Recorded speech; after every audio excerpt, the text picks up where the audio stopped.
할렐루야. 오늘 하나님 말씀은 시편 23편 4절 말씀이 되겠습니다. 우리 함께 나누겠습니다. 시편 23편 4절 말씀입니다. 내가 사망의 음침한 골짜기로 다닐지라도 해를 두려워하지 않을 것은 주께서 나와 함께 하심이라. 주의 지팡이와 막대기가 나를 안위하시나이다. 아멘. 우리 믿음으로 고백하겠습니다. 나는 참 복이 있는 사람입니다. 나는 잘 될 수밖에 없습니다. 하나님은 나를 사랑하십니다. 할렐루야. 믿음대로 되는 줄로 믿습니다. 여러분들, 예수님은요 어제나 오늘이나 영원토록 동일하게 우리 가운데 함께하고 계십니다. 저는 여러분들과 함께 사망의 골짜기라고 하는 제목으로 함께 은혜의 말씀을 나누고자 합니다. 오늘 말씀해 보니까요, 사망의 음침한 골짜기다, 그렇게 말씀하고 있어요. 죽음이라고 하는 것은요, 한마디로 기분이 안 좋습니다. 여러분들, 죽음이라고 하는 것은 좋아할 사람이 아무도 없죠. 여러분들, 죽음이라고 하는 것은 분위기가 싸하고 부정적인, 또 절망적인 그런 모습이 죽음입니다. 아무리 못생기고 옷을 잘못 입고 또 힘들게 삶을 살아간다고 해도요, 살아있는 생명이 있는 사람은요, 내일의 쨍하고 볕들 날을 바라보며 살아가는 소망이 있습니다. 반면 아무리 잘생기고 이쁘게 생기고 좋은 옷을 입고 지위가 있었고 권세와 권력이 있었다고 한다 할지라도 생명이 없는 죽은 시신은요, 누구도 환영하지 않습니다. 여러분, 생명과 사망이 이렇게 다른 거예요. 생명이 있으면 소망이 있지만 여러분들, 죽음은 절망입니다. 우리의 삶에 있어서 생명의 소중함이 바로 여기에 있는 것이죠. 그런데 여러분들, 인생을 살다 보면 마치 죽음과 같은 낙심이 되고 걱정스럽고 염려가 되는 일들이 쓰나미처럼 몰려올 때가 있습니다. 그래 낙심이 되고, 그래 마음에 스트레스가 쌓이고, 또 그러다 보니까 불평이 생기고 불만이 생길 때가 있습니다. 그러나 그러한 상황 속에 놓여져 있다 한다 할지라도 오늘 성경은 우리에게 분명히 말씀하십니다. 그때에 하나님께서 우리와 함께하고 계시다는 거예요. 할렐루야. 여러분, 지금 사망의 음침한 골짜기에서 운명, 팔자, 불평, 원망, 시비할 수밖에 없는 그런 상황 속에 놓여져 있어도 그 가운데 두려워하거나 걱정 속에 그저 내 삶을 포기하는 인생이 아니라 그 가운데서도 감사하고 기뻐하고 소망 가운데 도전하고 다시 일어설 수 있는 것은 바로 주님이 우리와 함께 하십니다. 그 함께 하신 하나님께서 우리의 지팡이가 되어주시고 막대기가 되어주셔서 우리를 안위하신다는 것은 여러분들 지키시고 보호하시고 인도하신다는 거예요. 그 은혜가 오늘 우리 가운데 예수 그리스도 안에서 넘치고 있음을 감사하시기를 바랍니다. 요사이 여러분들 듣는 뉴스 소식 얼마나 우리에게 많은 마음에 상처를 주고 또 절망스럽고 부정적인 영향력을 주고 있습니까? 오늘 아침에 뉴스 보니까 어제 밴쿠버에서 또 어떤 사람이 그 사람들 모여서 셀레브레이션 하는데 거기를 차로 그냥 막 밀고 지나가서 11명이 지금 사상자가 나고요. 그 즐겁고 기뻐해야 될 자리가 슬픔의 절망의 자리로 바뀌어지고 말았어요. 도처에서 사건 사고가 끊이지 않고 일어나고 있고요. 경제적인 문제, 정치적인 문제, 사회적인 문제, 자연은 재해의 문제, 정말 들으면 들을수록 머리가 찌끈찌끈 아픈 그런 일들이 우리에게 얼마나 많이 일어나고 있어요. 그런가 하면 개인적인 삶에도 가정의 문제들, 자녀들의 문제들, 이민자의 문제들, 정말 여러 말할 수 없는 문제들이 산재해져 있는 삶을 우리는 살아가고 있습니다. 그러나 그때 여러분들 분명히 믿고 분명히 마음에 새겨야 할 것은 그래도 하나님이 나와 함께 하신다는 거예요. 할렐루야. 그 힘들고 그 고통스럽고 그 절망스러운 그 자리에 나 홀로 있는 것이 아니라 우리 하나님이 함께하고 계시다는 거예요. 그래 우리는 걱정하지 않고, 그래 우리는 염려를 하나님께 맡기고, 그래 우리는 팔자 운명 타령하는 것이 아니라 오늘 하나님의 약속의 말씀을 믿고 그 은혜를 간구하며 살아갈 수 있는 믿음의 삶을 저와 여러분들이 살아가고 있는 거예요. 그래 그 상황 속에서 우리를 능히 견디고 이길 수 있도록 하나님께서 막대기가 되어주시고 지팡이가 되어주셔서 저와 여러분의 삶을 보장해 주시겠다고 약속하고 있어요. 여러분 창세기 12장에 보면 아브라함의 이야기가 나옵니다. 하나님께서 아브라함을 부릅니다. 아브라함아 아브라함아, 내가 내게 명하는 곳으로 내 친척 본토 아비의 집을 떠나서 나아가라. 내가 너로 큰 민족을 이루게 하겠고 복된 그러한 삶이 되게 하시겠다. 그래 원대한 포부를 갖고 꿈을 갖고 그는 하나님의 인도하심을 따라 나아갔습니다. 그래 가나안이라고 하는 곳에 정착하게 되어지는데 이게 웬일입니까? 포부를 갖고 찬란한 내일을 바라보고 가나안에 갔는데 그해 그곳에 가뭄이 들었어요. 그래 흉년이 되고 흉년되니까 먹을 것이 없어 기근이 그 가나안에 있었다는 거예요. 모든 것이 다 좋을 줄 알고 갔는데 그 앞에 사망의 음침한 골짜기가 놓여져 있던 거예요.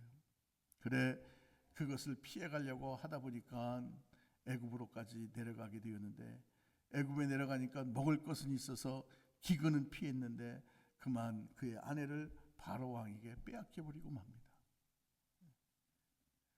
이것 좀 해결해 보려고 했는데 또 다른 문제가 생겨나고 또 다른 탄식거리가 생겨나고, 여기에 사망의 음침한 골짜기를 벗어나나 했더니 또 다른 사망의 음침한 골짜기가 아브라함에게 덮쳐왔던 거예요.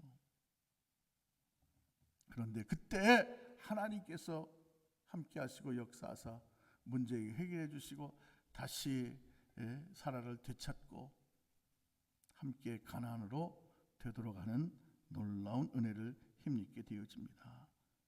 아브라함이 믿음의 조상이 된 건요, 이런 여러 크고 작은 사망의 골짜기를 능히 견뎌내고 하나님의 도우심으로 벗어날 수 있었기 때문에 그가 믿음의 조상이 되어진 거예요. 은혜를 경험했기 때문이라고 하는 겁니다. 이삭도요 모리아 산에서 하나님의 제물로 번제로 드려지는 그 사망의 음침한 골짜기를 지날 때에 거기서 예비하시는 여호와 일에 하나님을 만나게 되어지죠. 여러분 요셉이라고 하는 인물 17살에 형제들의 미움을 받고 종으로 팔려갑니다. 애굽으로 종으로 팔려가서 보디발 장군 집에서 종으로서 삶을 살아가는데, 그래도 요셉은 믿음을 지켰더니 하나님께서 그 가정에서 그 일하는 곳에서 형통케 하셔서 그가 집사가 되어지죠. 매니저가 되어집니다. 그러나 그 한순간에 또 이 보디발 장군 아내의 모함에 빠져서 그가 죄인이 되어서 감옥에 갇히게 되어집니다. 여러분들 사랑받는 아들이었던 야곱의 아들이었던 요셉이 이제 종이 되어서 그 모진 고난을 겪고 있는데도 그래도 소망을 갖고 믿음을 갖고 살아갔는데 이젠 죄인의 자리에 떨어져 버리고 말았어요. 보통 사람들 같으면 운명을 또 팔자를 한탄하고 나를 이렇게 할 수 있냐고 마음의 원한과 불평불만이 쌓였겠지만 요셉은요 그래도 하나님께서 뭔가 뜻이 있다라고 믿었어요. 그래 그 감옥에서도 하나님의 뜻을 구하며 나아갔더니 하나님께서 감옥에서도 형통케 하셔서 하나님의 시간에 하나님의 방법으로 애굽의 총리가 되는 놀라운 일을 더하여 주신 줄로 믿습니다. 모든 믿음의 선배들이 선진들이요 다 사망의 음침한 골짜기를 지나갔어요.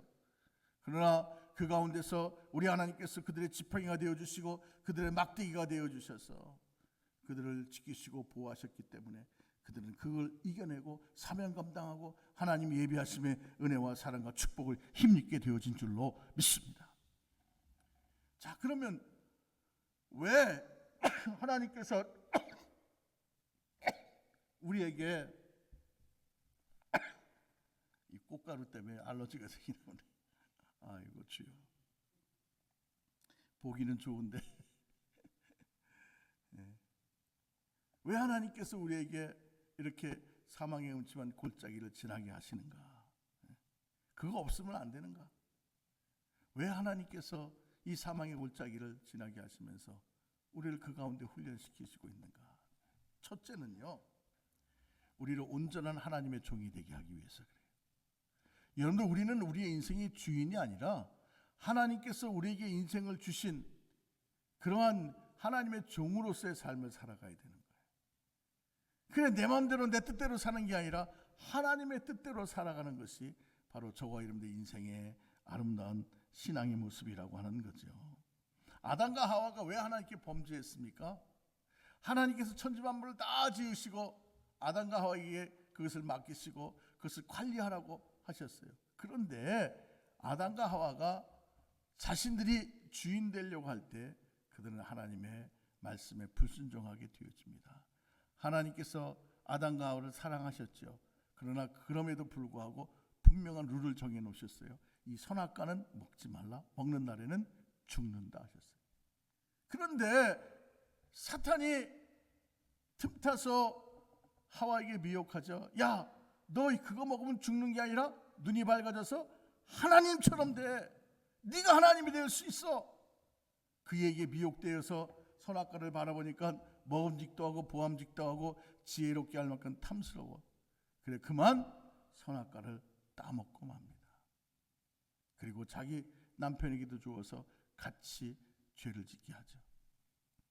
그래, 그 죄로 인하여 하나님의 주권적인 그런 은혜가 있는 낙원에서 쫓겨나가서 이젠 자신들의 오명, 자신의 힘 갖고 살아가게 되어지죠. 그래, 하나님의 낙원에 그 풍요로움이 사라지고 그들에게는 질병이 생겨나게 되어지고 또 가난과 역경이 생겨나게 되어지고 땀 흘려야 먹고 살게 되어지고, 그로 인하여 살다가 육신의 한계가 되어지면 이제는 흙으로 왔으니 흙으로 돌아갈 것이라 죽음이라고 하는 절망의 인생이 되어져 버리고 말았죠. 그래, 그 이후 아담과 하와의 후손 모두는요 다 그 죄성을 갖고 태어났기 때문에 내 인생은 나의 것이라고 이야기하고 자신들의 생각대로, 자신의 뜻대로, 자신들의 계획대로 살고자 하는, 하나님을 떠나 범죄한 인생들의 모습으로 삶을 살아가게 되어집니다. 자, 하나님의 주권에 불순종하고 자기 스스로 자기가 주인 되어 살려고 했던 그 인생들을 향해 하나님은 이렇게 말씀하고 있죠. 이사야서 1장 2절로 4절 말씀 함께 읽겠습니다. 하늘이여 들으라, 땅이여 귀를 기울이라. 여호와께서 말씀하시기를 내가 자식을 양육하였거늘 그들이 나를 거역하였도다. 소는 그 임자를 알고 나귀는 그 주인의 구유를 알건만은 이스라엘은 알지 못하고 나의 백성은 깨닫지 못하는도다 하셨도다. 슬프다. 범죄한 나라요, 허물진 백성이요, 행악의 종자요, 행위가 부패한 자식이로다. 그들이 여호와를 버리며 이스라엘의 거룩한 일을 만으로 여겨 멀리하고 물러갔도다. 아멘. 하나님을 멀리하고 하나님께로 물러갔다고, 하나님께로부터 멀리 떨어져 나갔다고 말씀하고 있어요. 여러분들, 하나님으로 여기고 믿고 의지하고 순종하며 살아가는 것이 당연한데, 하나님을 떠난 그 인생들은요, 오늘 말씀 보니까 짐승보다도 못하다고 말씀하고 있어요. 짐승은 주인을 알아본다는 거죠. 여러분들, 오늘 우리를 지으신 하나님이, 창조주 하나님이 저와 여러분들을 만드시고 우리의 삶을 주관하고 계시는 줄로 믿습니다. 그러면 하나님의 뜻대로 살아야죠. 그러나 자신들이 주인인 것처럼 착각하고 자기 인생, 자기 마음대로, 자기 뜻대로 살려고 하는 것이 우리들의 인생의 모습이에요. 사람이 두 가지 악을 행한다고 성경은 말씀하고 있는데요. 에레미야 2장 13절 말씀입니다. 함께 읽을까요? 내 백성이 두 가지 악을 행하였나니 곧 그들이 생수의 근원되는 나를 버린 것과 스스로 웅덩이를 판 것인데 그것은 그 물을 가두지 못할 터질 웅덩이들이라. 여러분들 인생들이 자기 뜻대로 살면서 자기가 만드는 웅덩이에 뭔가를 부어놓으면 그것이 영원할 줄 알아요. 물질을 벌어다가 그것을 채워넣으면 그 물질이 영원히 내 것인 줄 알아요. 내가 뭔가 계획했던 것을 성취하면 그 성취가 영원할 줄 알아요. 여러분들, 물질이 영원하지 않습니다. 건강이 영원하지 않습니다. 여러분들의 삶에 이루고자 하는 것이 영원하지 않아요. 우리 삶이 다하는 순간에 그도 또한 함께 다 사라져버리고 마는 거예요. 이 부자가 어느 날요, 자기가 실컷 모든 것을 예비해놓고 준비해놓고 이제는 내가 쉬어야 되겠다고 그렇게 마음을 먹고, 이제 내일서부터는 이제 잔치하고 내가 하고픈 대로 살아야 되겠다 마음을 먹고서 딱 리타이어 은퇴식을 했는데, 그날 밤에 하나님께서 컴백홈 하고 부르시니까요, 다 놓고 가게 되죠. 근데 우리가 내일 하나님이 어떻게 나를 하실지를 모르면서도 당연히 나는 내일을 살 것 같이 생각하며 살아간다는 거예요. 여러분, 우리는 내일을 알지 못하는 줄로 믿습니다. 내일 어떻게 될 줄 알아요? 그게 오늘에 우리는 감사해야 되고, 오늘에 하나님께서 내게 주신 이 삶에 충성하고 늘 하나님의 말씀에 순복하며 삶을 살아가야 할 줄로 믿습니다. 여러분들, 우리의 웅덩이는, 삶의 모습은 다 터진 웅덩이라 모아놓을 수가 없어요. 어제 어떤 목사님하고 통화를 하는데 그러시더라고. 뭔가 실수를 하고 죄진 주의 종은 하나님께서 회개시켜서 다시 쓰시지만 몸에 병든 사람은 쓰지를 못하신대. 그러면서 저보고 목사도 열심히 운동하고 건강 지켜, 건강 잊어버리면 아무것도 못해. 그래서 그러냐고 그랬는데, 여러분들 건강을 내 마음대로 합니까? 여러분들 아무리 사람이 지으려고 해도 하나님이 짓는 것을 허락하지 아니하시면 짓는 자의 수고가 헛되고요, 아무리 지키려고 해도 하나님께서 지켜주지 아니하시면 지키는 자의 수고가 다 헛되어져 버리고 마는 거예요. 내 인생의 절대 주권자는 하나님이신 것을 고백하고, 나는 하나님의 종으로서, 하나님의 자녀로서, 하나님의 소유된 백성들로, 하나님의 기르시는 어린 양으로서 늘 내 포지션의 정확한 의미를 알고 늘 하나님의 말씀에 순종하며 나아가는 저와 여러분들 되어져서 하나님 앞에 더욱 영광을 돌릴 수 있는 귀한 사람들 되시기 바랍니다. 여러분, 성경에 보면 가장 끔찍한 사망의 음침한 골짜기를 지나간 사람이 있습니다. 바로 욥입니다. 그는 가진 것 하루아침 잊어버리고 자녀들 10명이 다 죽고 와이프도 그를 저주하며 떠나가고 그 몸은 병들어서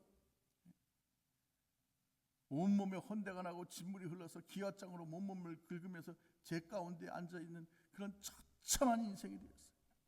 근데 그 가운데서 욥은 고백합니다. 욥기서 23장 10절 말씀이죠.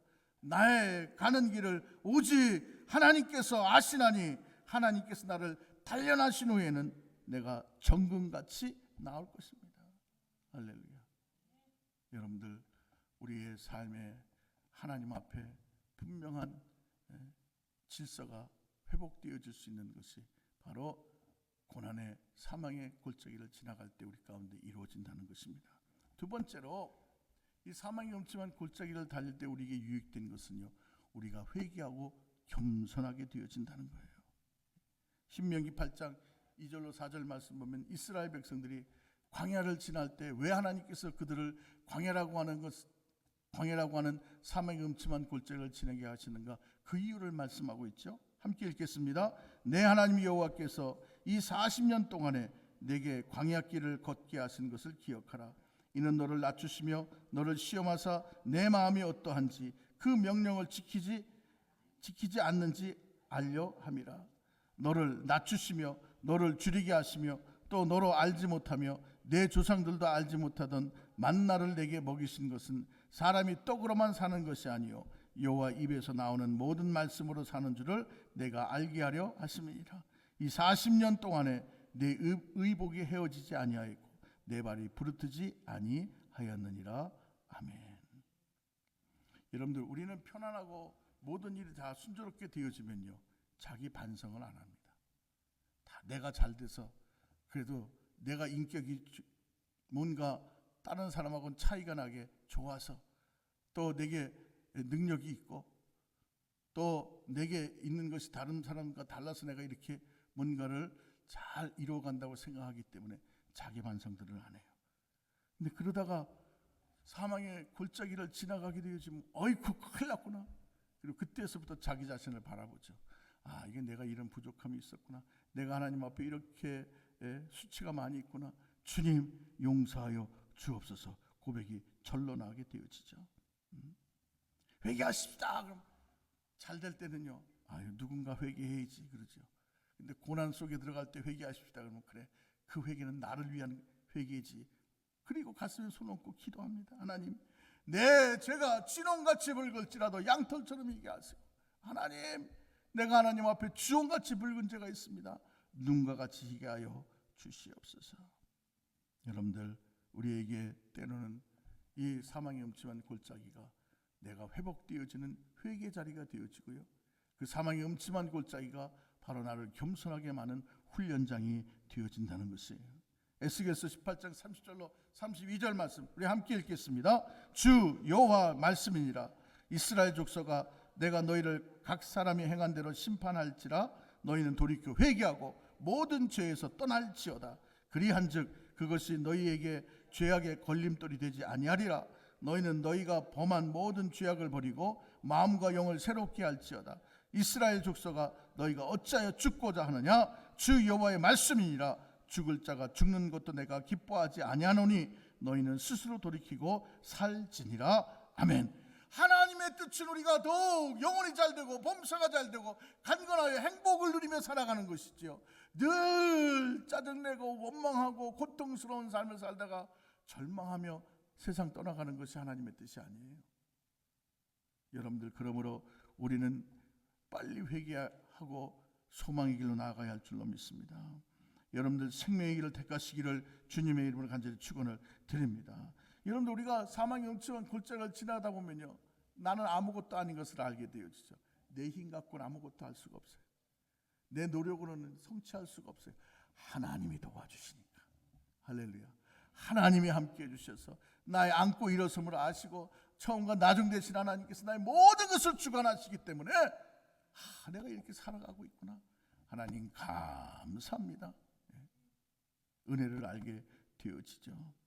여러분들, 우리가 사망의 음침한 골짜기를 지날 때에 정말 사방이 캄캄합니다. 누구도 나를 도와줄 자가 없고 그 어디에도 소망이 없어요. 그저 홀로 고독한 속에 고통당하는 것 같습니다. 눈에 보이는 것도 없고 손에 잡히는 것도 없고 누가 나에게 소망을 주는 사람도 없고. 근데 그 순간에 여러분들은 혼자가 아닙니다. 그 순간에 우리 하나님이 계십니다. 함께하고 계십니다. 그분이 막대기가 되어주시고 그분이 지팡이가 되어주셔서 저와 여러분들을 그 사망의 음침한 골짜기에서 건져주셔서 푸른 추장으로 나아가게 축복하여 주시는 줄로 믿습니다. 그래, 우린 찬송하잖아요. 이 세상의 친구들 나를 버려도 나를 사랑하느니 예수뿐일세. 예수 내 친구 날 버리지 않네. 온 천지는 변해도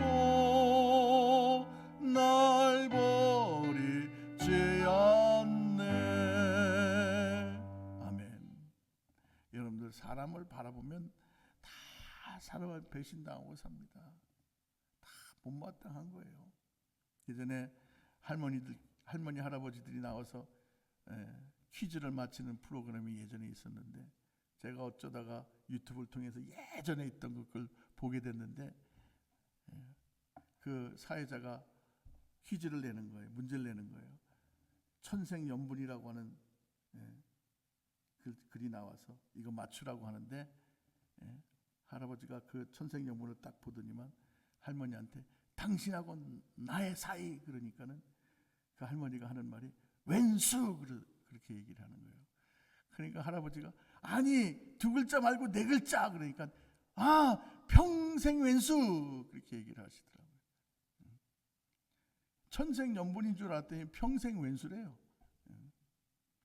여러분들, 인생은 사랑해 주어야 할 왼수지간이지 내가 마땅히 사랑할 수 있는 이유가 있는 사람이 아니라고 하는 사실만 아시길 바랍니다. 왜?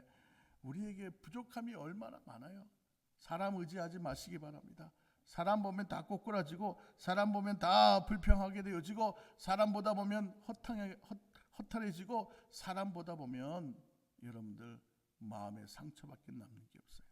그러나 믿음의 주여 우리를 온전케 하신 주님 바라본다면 그 하나님은 여러분 치유하여 주시고 회복시켜 주시고 여러분의 피난처가 되어 주시고 여러분의 위로자가 되어 주시고 여러분의 축복의 통로가 되어 주시는 줄로 믿습니다. 여러분들 사람들 어려움 당해 보십시오. 다 떠나갑니다. 정말 나와 각별하게 지내는 것 같은데도 불구하고 어려움을 당하면 이건 뭐 그 사람이 옳다 그러다가 아니라 사람 살아가는 게 그런 거예요. 오직 나를 위해 십자가에서 몸짓게 피를 죽으신 우리 주님만이 우리와 늘 함께 하시고 우리 가운데 놀라운 은혜를 베풀어 주시는 줄로 믿습니다. 그 주님 바라보고 여러분 절대 긍정의 믿음으로 승리하며 나가는 복된 삶들 되시기를 주님의 이름으로 간절히 축원을 드립니다. 세 번째로 우리가 사망의 골짜기를 지나가게 되어지는 것은요, 기적을 바라보기 때문이에요. 여러분들 어려워야 기적을 보지, 어렵지 않은데 어떻게 기적을 볼 거예요? 기적은요, 내가 할 수 없을 때 나타나는 거고 내가 할 수 없는 일이 일어나는 것이 기적인 것입니다. 사망의 골짜기를 지나가게 되면 인생들이요, 지푸라기도 잡습니다. 사람이 물에 빠지면 지푸라기라도 잡는 되잖아요. 지푸라기 갖고 뭘 하겠다고. 여러분들 오늘 저와 여러분들의 주님은 고난 가운데 저와 여러분들에게 손길을 내밀고 구원의 손길을 내밀고 계시는 줄로 믿습니다. 베드로가 예수님께서 제자들과 함께 배를 타고 가다가 풍랑을 만나서 거반 죽게 됐어요. 그런데 예수님이 성난 파도를 바다 위를 걸어오시는 거예요. 파도가 이른 바다 위를 걸어오시는 거예요. 깜짝 놀랐어요. 베드로가 주님 만약 주시거든 나도 주님처럼 바다 위를 걷게 하여 주옵소서. 주님께서 오라 그렇게 말씀하니까 다른 제자들은 막 무서워서 가만히 있는데 베드로만 얼른 뛰어내리죠. 그런데 이게 웬일입니까? 인류 역사상 예수님 외에 물 위를 걸은 사람은 베드로 한 사람밖에 없어요. 그래 그 물 위를 걸으며 나아가는데 갑자기 파도가 덮쳐오고 바람이 세게 부니까 그만 주님 바라보던 베드로가 바람과 파도를 바라볼 때 그냥 물속으로 쏙 빠져버리고 말죠. 그때 베드로가 살려달라고 주여 나를 구원하여 주옵소서. 그때 주님이 손을 내밀어 그를 다시 물 위로 올려 세우시고 믿음이 적은 자여 왜 의심하느냐. 그리고 함께 배에 오르사 바람과 파도가 잔잔해졌더라고 성경은 말씀하고 있어요. 여러분들 우리 하나님은 기적의 하나님이신 줄로 믿습니다. 할렐루야. 한번 고백하겠습니다. 내가 믿는 하나님, 나의 아버지 하나님은 기적의 하나님이십니다. 여러분들 이스라엘 백성들이 애굽에서 나와서 가나안으로 가는데 홍해가 앞을 가로막고 있는 거예요.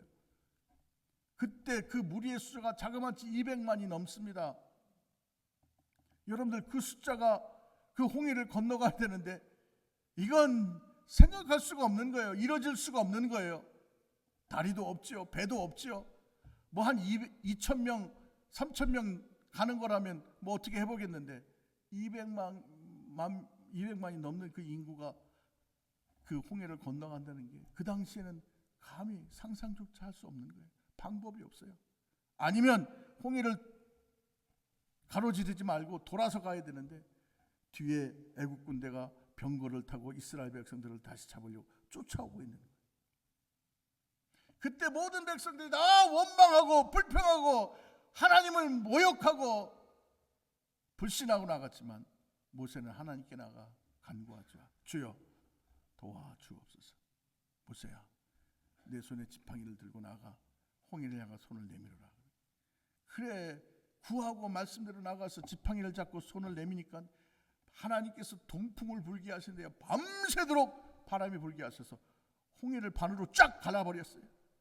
그리고 드러난 그 강바닥은 그 질척거리는 갯벌 같은 바닥을 어떻게 강바닥을 짚고 가겠어요. 하나님께서 그 질복한 바닥도 다 딱딱하게 말려버리셔서 이스라엘 백성들이 쉽게 홍해를 건너가게 하십니다. 여러분들 이 기적의 하나님이 저와 여러분들의 하나님이신 줄로 믿습니다. 그런데 오늘 이 홍해 사건에서요 인생의 사망과 인생의 소망의 모습이 얼만큼 극명하게 달라지는지를 보게 되어지죠. 하나님을 의지하고 하나님의 도우심을 간구했던 이스라엘 백성들은 홍해의 기적을 보고 그 홍해를 건너가서 문제 해결함을 받잖아요. 하나님의 놀라운 기적을 보고 축복을 힘입게 되어지잖아요. 은혜를 힘입게 되어졌잖아요. 그런데 하나님을 대적하고 이스라엘 백성들을 탄압하고 잡아들이려고 했던 이 바로의 군대는 홍해에 다 빠져서 죽어버리고 말았어요. 같은 사망의 음침한 골짜기인데 믿음으로 나아가는 자에게는 소망과 기적이 나타나게 되어지고, 세상적인 악함으로 살아가는 사람들은 그 홍해, 그 사망의 음침한 골짜기에 빠져 다 심판받고 죽어버리고 마는 거예요. 여러분들, 그 사망의 어둠에 그 골짜기가 없는 사람은 아무도 없어요. 다 거기를 건너가게 되어져 있어요.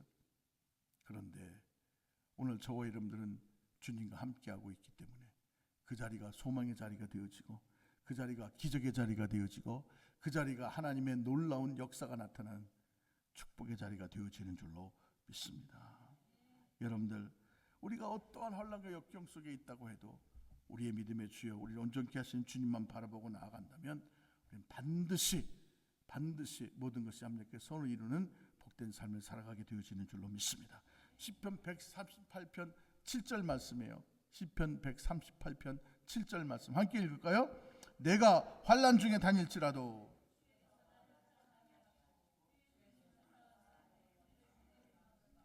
주의 오른손이 나를 구원하시리이다. 아멘.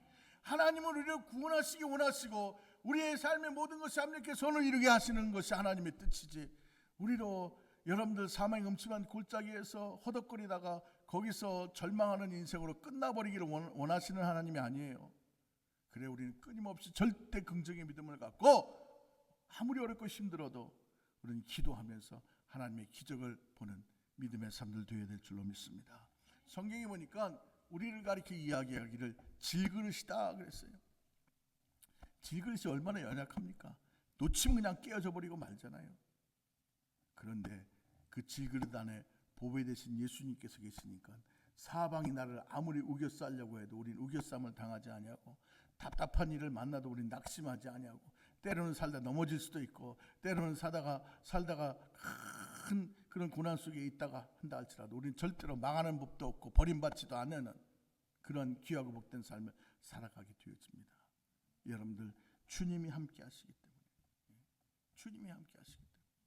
그러므로 여러분들 문제 속에서 우리는 서로를 원망하고 불평하고 서로 책임을 밀 것이 아니라 하나님께서 이 일을 통해 놀라운 기적의 역사를 바라보시고 이 일을 통해 기적과 역사 속에 내가 참된 증인이 될 것을 바라보는 절대 긍정의 믿음으로 늘 승리하시기를 주님의 이름을 간절히 축원을 드립니다. 여러분들, 바람이 몰아칠 때는 어렵고 힘이 들죠. 그러나 비바람이 끝나고 나면 청명한 날이 곧 밝아옵니다. 그래, 비구름이 오고 나면 그것을 좋아하는 사람 아무도 없죠. 그러나 그를 통해 또다시 세상이 청결하게 되어지고 또 세상이 더 아름다움의 모습으로 재단장하는 것을 우리는 삶에서 보고 있어요. 그러므로 역경이 역경으로만 끝난다는 부정적인 생각을 할 것이 아니라 오히려 그 역경을 통해 나는 더 새롭게 되어지고, 그 역경을 통해 더욱더 우리가 온전한 믿음으로써 그 역경을 통해 하나님의 기적을 보는 간증인으로서 세상에 소금되고 빛되는 것으로 바라보고 더욱 당당하게 담대하게 세상을 향해 나아가는 믿음의 삶들 되시기를 주의 이름으로 간절히 축원을 드립니다. 일평생의 각자의 삶 속에 크고 작은 사망의 음침한 골짜기가 다가와요. 그러나 우리는 그것으로 끝나는 것이 아니라 오히려 그 사망의 음침한 골짜기를 통해서 우리는 놀라운 하나님의 기적과 이적을 보게 되어지고, 그 사망의 음침한 골짜기를 통해서 우리의 믿음이 더욱 온전하게 성숙되어져 가게 되어지고요, 사망의 그 음침한 골짜기를 통해서 우리는 더욱더 주님 앞에 회개하고 겸손한 믿음의 사람들로 성숙되어져 가는 줄로 믿습니다. 그래, 우리는 그 상황 속에 절대 긍정, 절대 감사, 절대 순종으로 나아가 영혼이 잘된 같이 범사가 잘되고 강건한 행복자의 삶들 살아가시기를 주의 이름을 간절히 축원을 드립니다. 기도하겠습니다.